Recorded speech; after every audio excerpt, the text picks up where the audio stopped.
pour la reconstruction de ce bateau.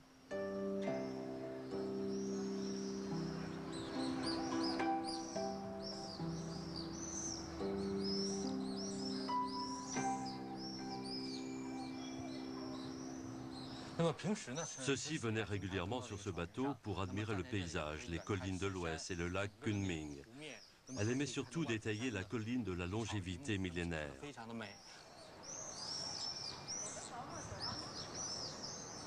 Après le bateau, les bâtiments ont tous été restaurés les uns après les autres. Progressivement, la détermination de ceux-ci a rendu au palais d'été le visage qu'on lui connaît encore aujourd'hui.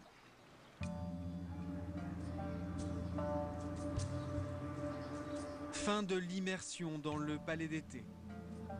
Un parc qui porte bien son nom, Yireyuan en chinois. Le jardin où l'on cultive la concorde.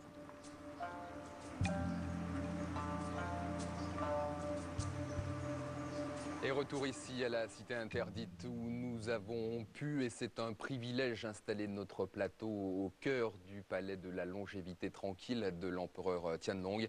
C'est dans ce pavillon que vous découvrez qu'il organisa un banquet pour son 60e anniversaire, une fête à laquelle il avait convié 5000 personnes, des personnes de toutes conditions venues de toute la Chine. Donc je rappelle que vous êtes enseignant universitaire à Pékin. Vous nous parliez tout à l'heure des empereurs de la dernière dynastie, mais il ne faut pas oublier qu'une femme importante a également régné à la fin de l'Empire. C'est l'impératrice Cixi dont il était question dans le reportage sur le palais d'été. C'était une femme redoutable, elle a manipulé, elle a empoisonné pour rester au pouvoir pendant près d'un demi-siècle. Oui, elle a cette image-là, mais en même temps cette image est un peu romancée aussi. Hein. Donc en fait, Cixi c'était une dame qui était très importante, la dynastie des Qing. Elle a voulu faire quelque chose pour sauver en fait ce bateau qui est un peu pourri, si on peut dire, et du coup en même temps pour maintenir ce pouvoir, parce que c'est pas facile pour une femme d'être au pouvoir quand même dans ce contexte quand même plutôt masculin. Alors donc, vous la défendez, mais elle avait quand même des méthodes expéditives, radicales. Je la défends pas, mais en même temps effectivement on a toujours voulu montrer une Cixi vraiment féroce, redoutable, etc. Mais en même temps je crois qu'elle a fait ce qu'elle a pu faire. Alors Cixi, qui dans les dernières années de sa vie a résidé ici, hein, dans le palais de la longévité tranquille, son influence s'est fait sentir jusqu'à son dernier souffle, puisqu'elle a désigné son successeur juste avant de mourir, le nouveau souverain, son petit-neveu en fait, Puyi, qui avait à peine 3 ans, et c'est lui qui allait devenir eh bien, le dernier empereur après la chute de l'Empire et la proclamation de la République en 1911. Puyi qui a bien sûr inspiré le réalisateur italien Bertolucci. Le film a fait le tour du monde. Song Jianing, bonsoir. Bonsoir. Merci de nous avoir rejoints sur ce plateau. Vous êtes journaliste, directeur adjointe de la chaîne francophone de la CCTV, la grande chaîne nationale. Aujourd'hui en Chine, la vie des empereurs passionne. Est-ce qu'elle inspire des réalisateurs, des scénaristes? Oui, bien sûr. Par exemple, ici, on a quand même un film qui a eu un très grand succès sur cette dame. Et, la vie de l'empereur, leurs amours souvent très malheureux. Voilà, qu'est-ce qui plaît aux téléspectateurs? Que racontent ces feuilletons? Oui, c'est ça, l'amour des empereurs avec les concubines et aussi la dispute très acharnée pour le pouvoir et bien sûr la grande sagesse de certains grands empereurs de la Chine dans la gouvernance du pays. Tout ça devient une intrigue très séduisante pour les téléspectateurs. Et combien de téléspectateurs faites-nous rêver?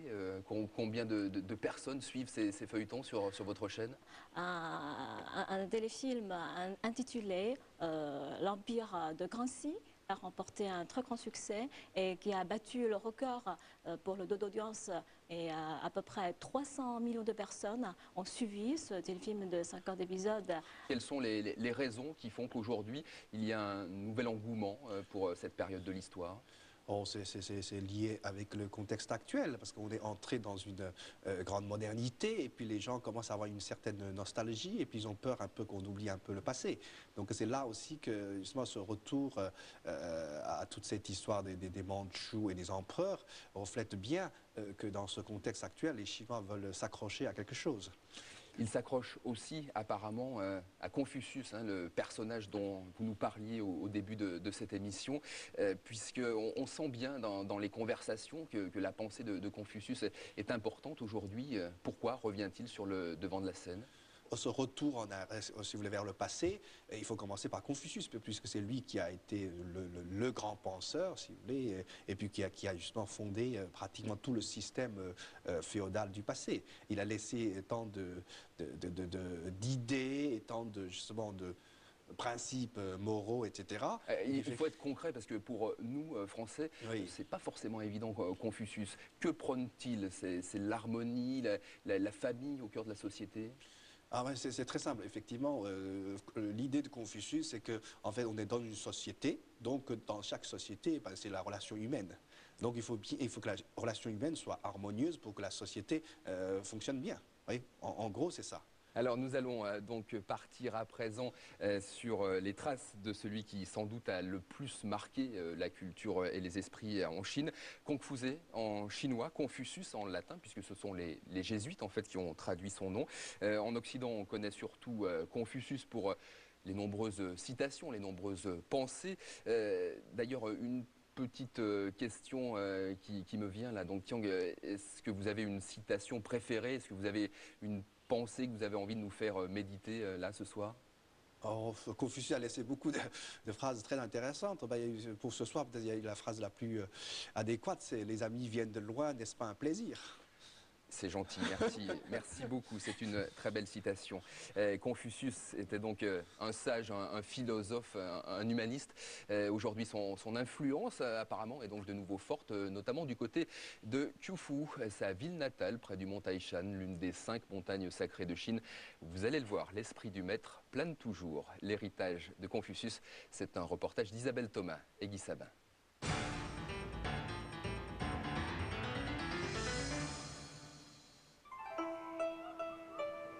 Elle est la première des 5 montagnes sacrées de Chine.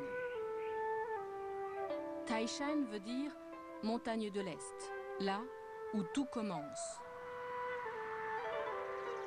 1532 mètres et plus de 6000 marches pour accéder à son sommet. Une ascension impressionnante que beaucoup de pèlerins font à pied. Car la montagne est un pèlerinage, un voyage vers le ciel qui commence par une interminable épreuve. On vient de très loin pour gravir la montagne. Jeune, très jeune ou vieux, très vieux. Enfants et parents, parfois sur le point de renoncer.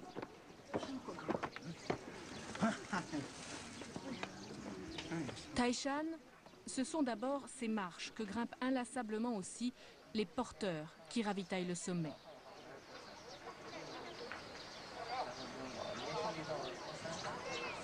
Vous montez depuis combien de temps? 2 ou 3 heures. 2 ou 3 heures? Oui. Et vous montez pourquoi? Pour vivre ça une fois. Et vous avez démarré où? Tout en bas.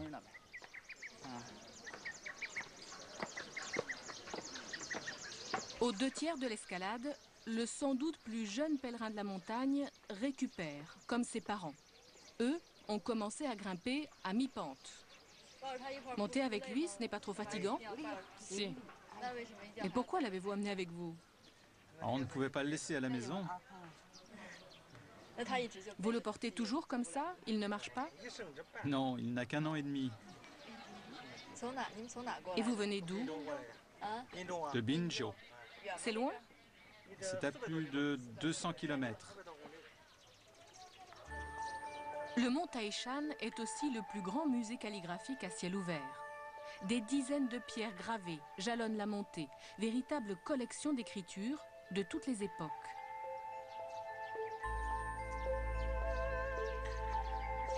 La longue marche des pèlerins a pour but ce temple, le temple de Bixia, la déesse de la montagne. C'est l'un des principaux temples taoïstes de Chine. Des centaines de petits cadenas votifs ont été confiés à la déesse par les pèlerins. Le premier temple à la déesse Bixia remonte à près de 1000 ans.